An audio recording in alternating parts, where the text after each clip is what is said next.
நிறைய பேருக்கு இந்த கேள்வி கண்டிப்பா இருக்கும்.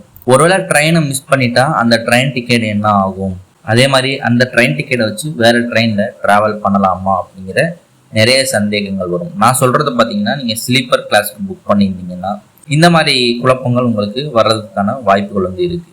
இதற்கான ஃபுல் டீட்டெயில் இந்த வீடியோல பார்க்க போறோம்.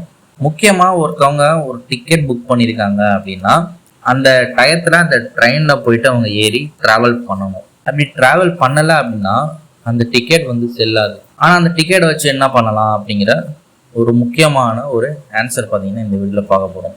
இதற்கு ஐஆர்சிடிசி ஒரு தீர்வு வச்சிருக்கு. ட்ரெயின் டிக்கெட் ரீஃபண்ட் ரூல்ஸ் அப்படிங்கிற ஒரு ஆப்ஷன் அப்படிங்கிறது இருக்கு. இதை என்ன பண்ணலாம் அப்படிங்கிறத டீட்டெயில்டா பார்ப்போம்.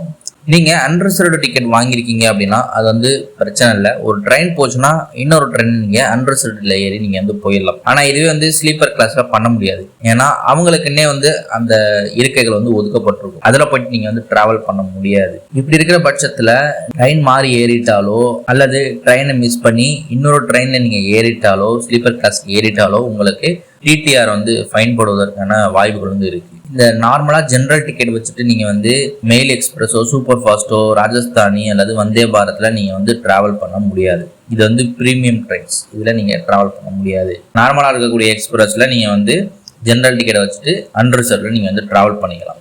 ஆனா ஸ்லீப்பர் கிளாஸுக்கு இது முற்றிலும் பொருந்தாது. பொதுவா நீங்க டிக்கெட் ரிசர்வ் பண்ணிருக்கீங்க அப்படின்னா அதன் ட்ரெயினை மிஸ் பண்ணிட்டீங்க அப்படின்னா உங்களால இன்னொரு ட்ரெயின்ல டிராவல் பண்ண முடியாது. இதுதான் ஜென்ரலா இருக்கக்கூடிய ஒரு ஆன்சர். இதே நேரத்துல இந்த டிக்கெட்டுக்கான ரீஃபண்ட் உங்களால கிளைம் பண்ண முடியும். இதற்கு டிடிஆர் ஃபைலிங் அப்படிங்கிற மாதிரி சொல்லுவாங்க. இது நீங்க ஆன்லைனும் பண்ணிக்கலாம் அல்லது பாத்தீங்கன்னா ஆஃப்லைன்லையும் பண்ணிக்கலாம். ஆன்லைன்ல பண்றவங்க ஐஆர்சிடிசி வெப்சைட்ல போயிட்டு நீங்க புக் பண்ணணும். அதற்கு ஆப்ஷன் பாத்தீங்கன்னா ட்ரெயின் ஆப்ஷன்லயே பாத்தீங்கன்னா ஃபைல் டிடிஆர் அப்படிங்கிற ஒரு ஆப்ஷன் இருக்கும். அதில் எதற்காக நீங்க இந்த மாதிரி புக் பண்றீங்க அப்படிங்கிறத நீங்க கொடுத்துட்டு அதே மாதிரி டிடிஆர் ஃபைல்னு இருக்கும். அதை கிளிக் பண்ணி நீங்க ஃபைல் பண்ணிக்கணும். உங்களுக்கான ரீஃபண்ட் அமௌண்ட் அப்படிங்கிறது உங்க பேங்க் அக்கௌண்ட்டுக்கு வித்தின் 60 டேஸ்ல பாத்தீங்கன்னா கிரெடிட் ஆயிரும். 60 நாள்ல கிரெடிட் ஆயிரும். ட்ரெயின் போனதுக்கு அப்புறம் கேன்சல் பண்ணக்கூடாது, டிடிஆர் தான் ஃபைல் பண்ணணும். நிறைய பேர் டிக்கெட் செல்லாது, கேன்சல் பண்ணா காசு வந்துடும் அப்படின்னு நினைப்பாங்க.